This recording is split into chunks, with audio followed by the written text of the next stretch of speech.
Ibigay ang angkop na sagot sa sinalunggihitang salita. Sinalunggihitang salita, ang sagot nito ay ito. Kung ano ang angkop na sagot sa sinalunggihitang salita, sasagot dito, kukunin dito at ilagay doon sa kabilang pisara. Una, tidalan. Ano ang angkop na salita ng tidalan? Maaari bang itaas ang kamay kapag gustong sumagot? Sige, Dayan. Kumuha dito. May tindahan ba dito? O, sige, basa. Tidalan.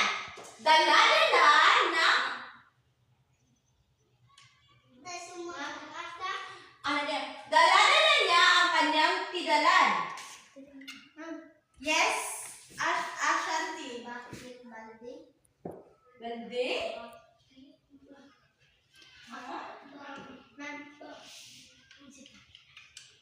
Mia, kunin mo at ilagay sa kabilang pisara.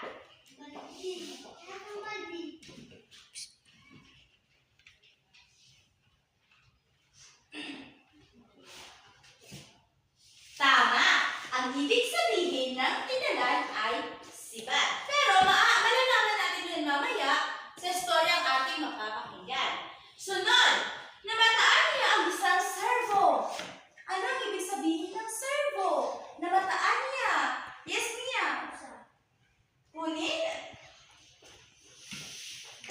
May dalawang KT ka na, Mia. Yung iba, sagot naman. Kunin mo yung dalawang KT. Sunod. Nilinis niya ang pareho. Yes? Sino sa inyo? Sino sa inyo ang naunang... Lyra. Sige. Ha? Maaari ba? Maaari lumapit sa pisara? Isa ba?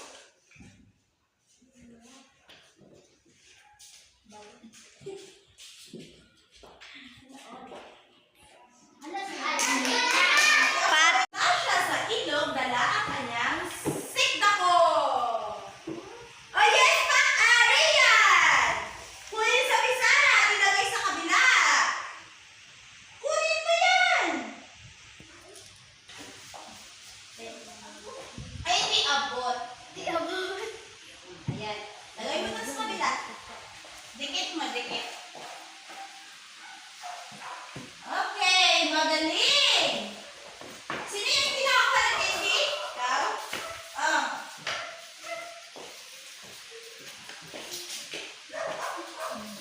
Ngayon, pupunta na tayo sa ating talakayan kung saan mayroong tayong babasahin kwento. Ang kwento na ating babasahin ay tungkol kay... Pakilakas?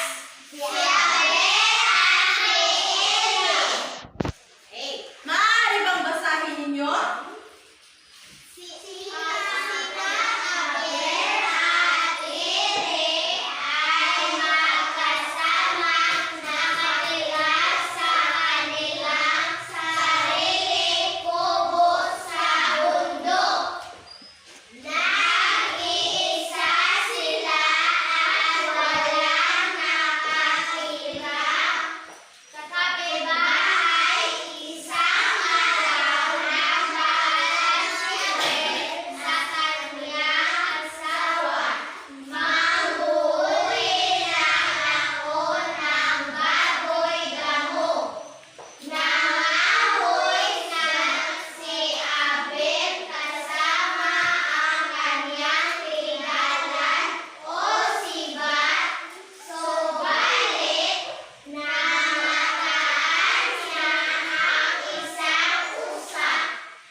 magdala ang kanyang timba. Subalit, mas lapad ang tabo, isang bias ng kawayan.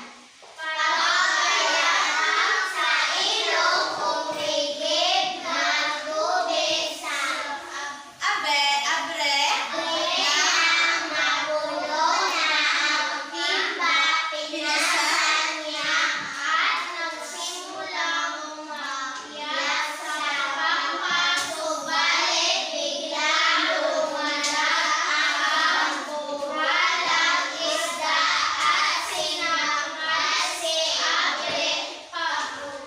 umalak na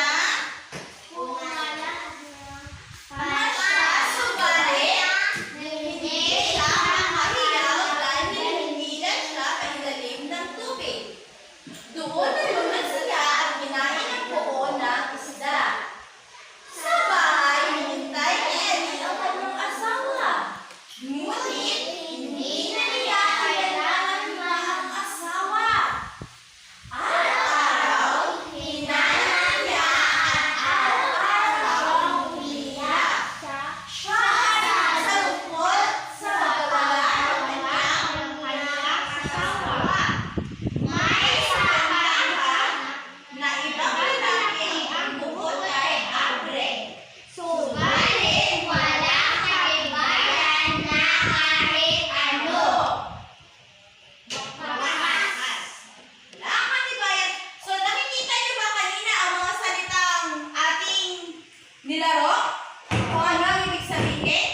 Tulad ng tidalan. Ano nga ba ang ibig sabihin ulit ng tidalan? Sibat. Tama. Ano naman ang serbo? Usa. Ano naman ang kaliho? Balat. Very good. Magaling. Intindihan niyo ba mga bata?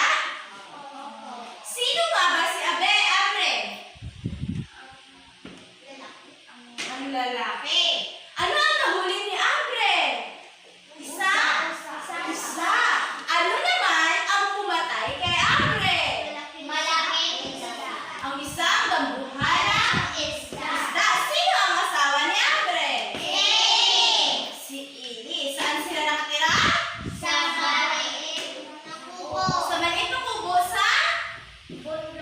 sa bundok. Tama. Dahil dyan, naintindihan niyo na ba ang lahat? Okay. Dahil dyan, magkakaroon tayo ng pangkatang gawain. Hahatiin ko kayo sa 3 pangkat.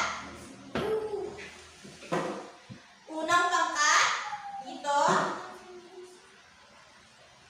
Pangalawang pangkat, kayong 3. Pangatlong pangkat, kayong 3. Maaari niyo bang basahin ang panuto?